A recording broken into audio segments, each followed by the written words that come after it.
Before I start, I'd really like to welcome people from across the country, and as Bryce said, it's quite interesting for us to have this much snow because it will be gone in 3 days. But I do take comfort in the fact that it doesn't matter where you go in this country right now, there seems to be a lot of snow. It's something I think that truly actually defines who we are and makes us think differently about the communities that we live in.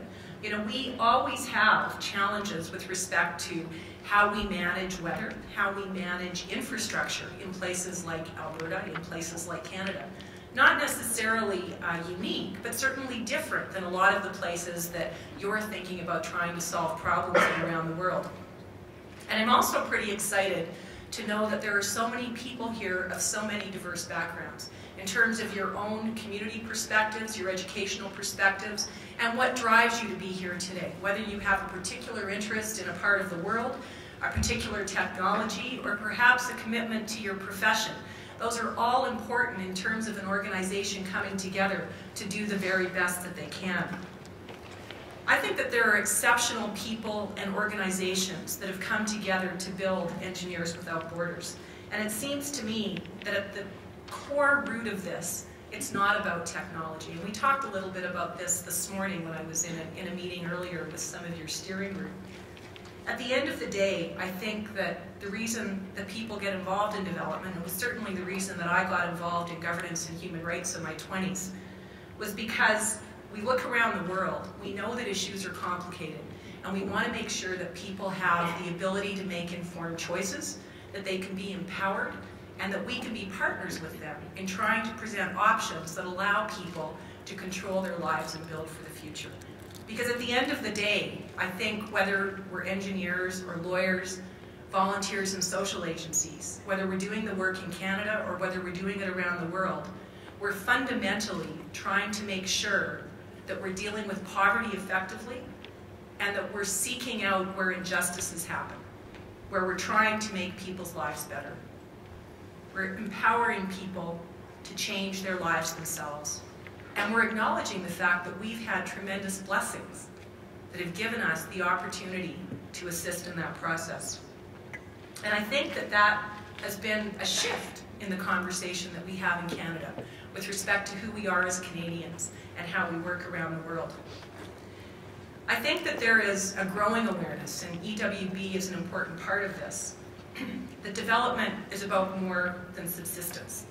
It's not about only water projects and agricultural projects that allow people to feed themselves. It's about working with families and communities to look at what their hopes and aspirations are and to ask people, not us in this room, but the communities that we work with, what do you want your life to look like in 2036? Because it's not about the fact that, it shocked me this morning, in 25 years I'll be 72 years old. But it's about the fact that you're going to go out and meet with people around the world who will be young parents, who are already thinking about what they want their children to be able to have accomplished when they're 25 years old. And I think that's what's exciting. I guess the other issue that I think has changed an awful lot is when we think about poverty, we think about it very differently than we have in the past. And I can say that from experience. I use this word, which sounds a little bit odd. Poverty is a problem of potential. People who are poor have limited opportunities. That limits their potential. And that's why we have to solve poverty. Because no one chooses to be poor. Every single person on this planet aspires to a comfortable standard of living, a safe place to live, the dignity of a steady income, and better things for their children. And every single one of the people that you work with and that you're working to support and empower would seize the opportunity to be able to live up to their potential and to exercise their gifts to the very fullest if they can. But so many of them right now just can't, because there are so many larger issues in the way, like the absence of responsive and transparent governments that respect the rule of law, and a lack of dependable and affordable public services that would allow people to focus on more than just getting by. And to help defeat these challenges, we have to outsmart poverty. We have to think differently about helping people make the choices that they have to make. Now, fortunately, our capabilities are growing in tandem with our awareness. And that brings me to the second factor that I do think shifts our understanding of development, and that is technology. Because the advances that we see in everything from computers to telecommunications to material science allows us to achieve things differently. You know, when I lived in Africa at the beginning of the 1990s, it was before the ANC became government in South Africa.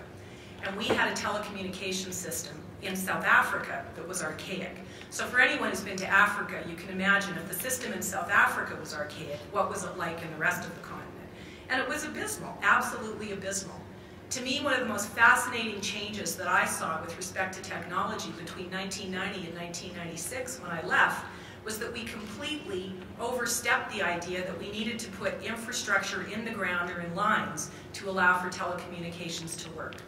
The fact that we were able to develop wireless networks, cellular systems that allowed people to have access differently to communications at a more cost-effective rate was truly an innovation in technology that wouldn't have happened if people weren't thinking beyond the conventional. And I think that's something that your organization will continue to be able to do in ways that we probably can't even understand yet.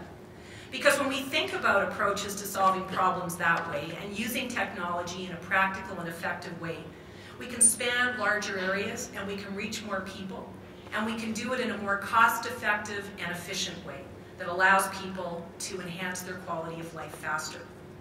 As we gather more data, we get faster and more accurate information that allows for decisions to be made in communities right on the ground. And I think the last feature is terribly important in terms of the training that you have and the perspective that you have in solving problems. When I think about the work that we've been able to do as Canadians, we've always been very proud of the fact that we've been partners in development. But I do think the work that you do redefines what that partnership looks like. Before I went into provincial politics, as I said, I spent an awful lot of time working in development work in many places where challenges were post-conflict, where even there were some countries, like in Eastern Europe, that had had systems in place, had gone through tremendous war and turmoil, and were basically starting over again. And what was exciting about that was that people were thinking differently about their values and how they lived and what they wanted to achieve. But at the end of the day, fundamentally, whether it's politics, whether it's governance and human rights, whether it's the work that you're doing, I do believe, from my experience anyway, that the most important values are about ensuring that people have the ability to be empowered themselves to make the right choices. The importance of citizen engagement in all of the decisions that people have to make with respect to their future is probably the most important thing anywhere in the world. Expert advice is terribly important, but it can only be a guide. I couldn't hold governments that I was working with accountable, but citizens in their countries could, if they had the information and the confidence to know that they were entitled and knew how to ask those questions. And that's why development must concentrate on systems and services for people, and on the technologies and the infrastructure, much of which we take for granted here in Canada. The key is to ensure that we're supporting people to develop and maintain the same comforts, the capabilities, and the opportunities that we enjoy. They'll look slightly different everywhere. People want different things in different parts of the world. They have a different social structure, they have different aspirations, many follow different faiths. It doesn't matter. What we can do is provide the support that they need to make the decisions that are right for them. As people are able to free themselves from the worries about subsistence, they will come and stand together before their own politicians and their own governments and ask and be part of ensuring that there is respect and fairness in their communities, the respect and fairness and the justice that they always deserve. And governments, I believe, if we keep doing this work, will have no choice but to oblige. That understanding, I hope, I think, from what I've heard and learned so far, is what brought you here and what motivates you to fuel positive change. But I think there's probably something that is more important that unites you, and that's your decision to already take on the responsibilities of leadership. And that's what I'd like us to think about for a minute. Because as I said before, I think that technology and science only go so far. More than anything, it's your mindset, it's your choices as to the type of leader that you will be, that that you are already and that you want to develop into, and the kinds of decisions that you will make that will determine how successful you are in transforming our world. Because each one of you has resolved that the present situation of global poverty and the waste of human potential cannot continue. And each of you has decided in your own way to do something about it, and I congratulate you for that. Because that makes you more rare than you will ever know. And I admire your courage. You are seeking out a different path than many of the people that you went to school with, that you work with, who work with you in your communities. Those are the first decisions, and I hope you'll think it's exciting when I tell you that that's the easy part. Because the challenges that you face now are translating your ideals into action. And that's what 2036 is all about. You have to decide to be a leader in truth and not just in word, so that you can accomplish what you set out to do. And that can be difficult.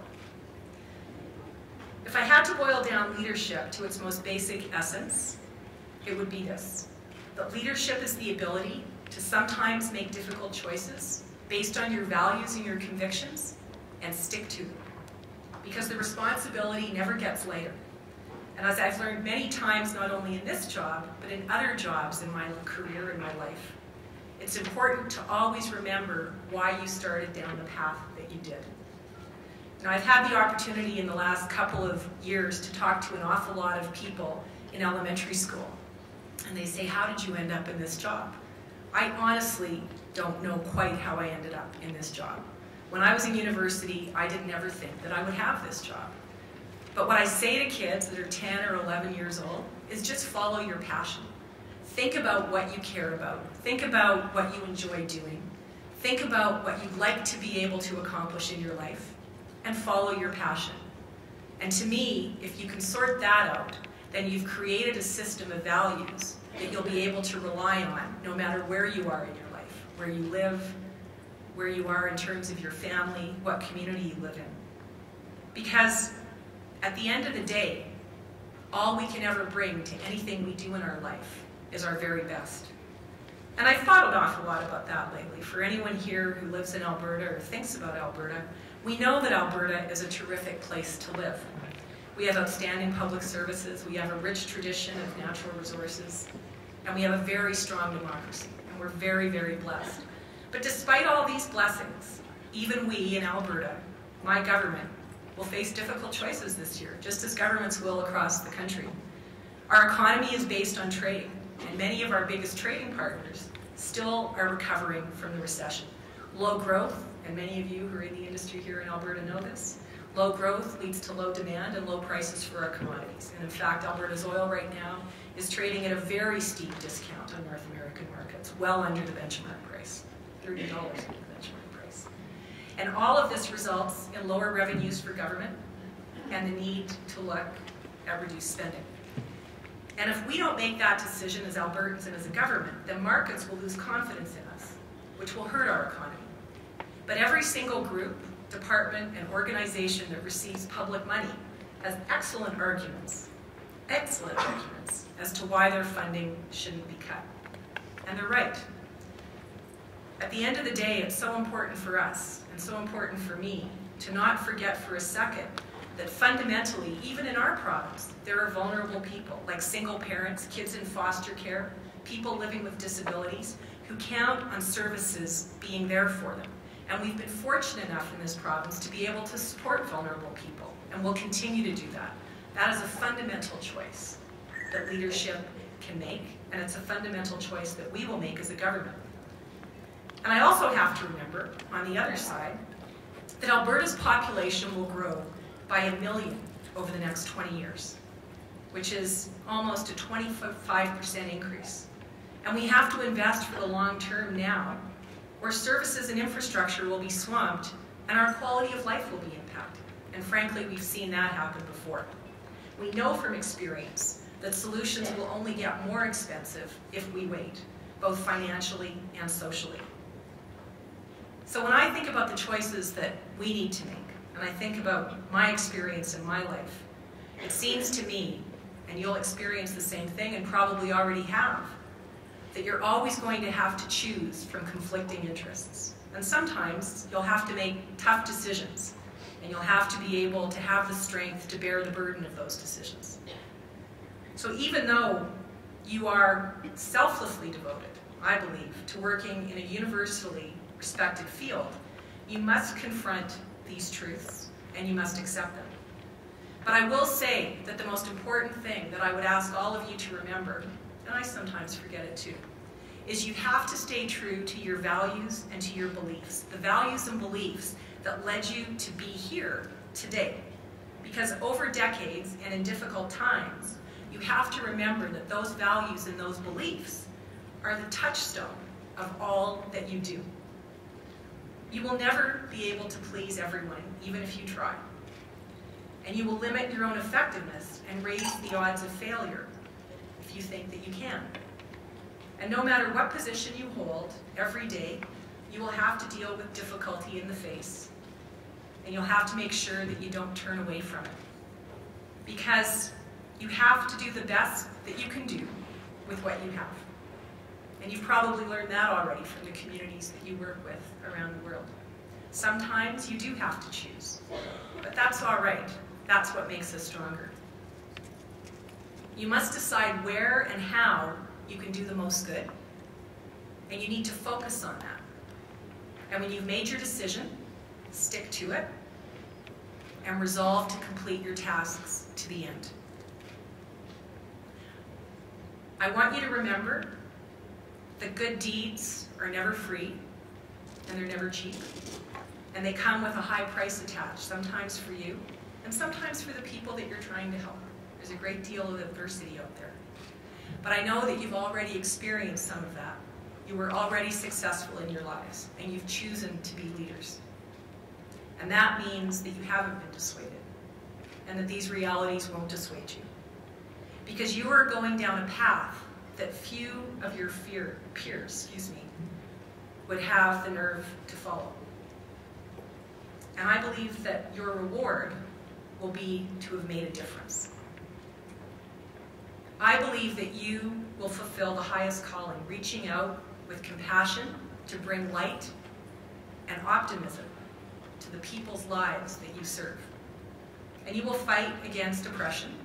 And you may not know it now, but there will be times when you fight against tyranny, and you fight against apathy, and you fight against excuses for injustice and excuses for poverty. And in so doing, you will be able to count yourselves among truly the precious few who leave the world better than they found it. You are taking the lead, and you will take the lead, and you will accept the consequences, and I am confident that you will not be afraid. This is an exciting time. It's an exciting time in the world. It's an exciting time in your life. And for that and the choices you've made, you have my tremendous respect, my profound admiration, and my thanks. Thank you.